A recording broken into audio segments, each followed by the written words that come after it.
Hi, Azita. How are you? I'm okay. I've been better. I can understand. We've been watching the harrowing images from Yeah. Afghanistan, and it's having been born there. Yeah.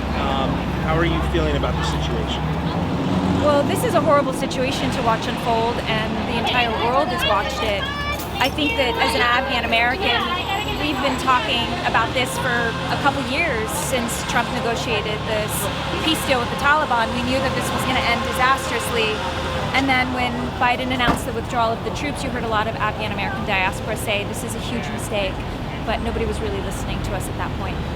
Should we have pulled out at the time You know, we did? I think a pullout was going to happen 100%, and I think that there's a lot of things that the Afghan government needs to have done internally. But the way that it was done, the haste in which it occurred, I don't think that anybody will agree that that was the right move. I think that it was a real stain on Joe Biden's new presidency. How will women be affected by what's going on there? Women are already affected, you know. There's been so much progress in the last decade alone. Like, I was interviewing female artists and photographers. Fashion was like coming back to life. Cafes were blossoming. There was French cafes and music. There were female broadcasters and journalists and comedians and actors and musicians. And under the Taliban rule 20 years ago, if we learned anything, all of that disappeared.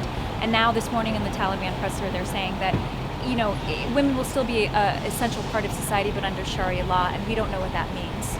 So everything's changing minute to minute, but I know that there's so many brave women there right now fighting for their freedom and their rights, and then there's others that are terrified, locked in their apartments, hiding under hijabs, hoping that someone doesn't come to their door to get them.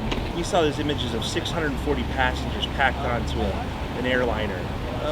What's to become of them?